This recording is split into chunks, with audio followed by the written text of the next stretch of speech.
Welcome to Not Milk Never Milk. Subscribe if you're lactose intolerant. In this video, I will show how to open a Jeep Gladiator Hood updated. First, stand in front of the truck and reach under the grille to find the primary latch, then pull it firmly. Next, move to the front bumper and gently lift the hood until you can access the secondary catch.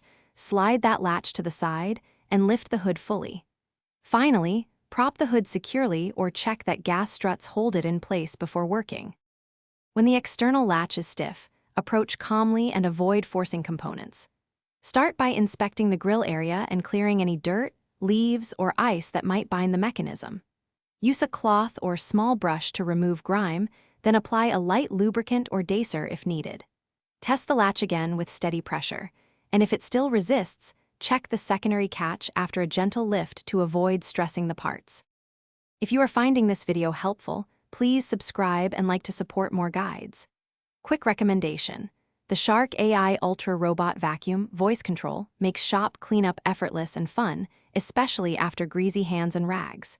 It picks up dirt and keeps floors tidy while you work, and it listens to voice commands so you can stay hands-on with your project.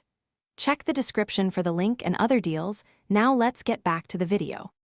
The secondary catch is your safety backup, so handle it with care. After releasing the primary latch, lift the hood until you can feel the catch, then slide it to the side to fully open. If gas struts hold the hood, verify they are firm before removing support. For prop rods, seat the rod into its hood slot securely. If any latch component feels loose or bent, stop and arrange a repair to avoid hazards. Thanks for watching. If this was helpful, leave a like and consider subscribing. See you next time.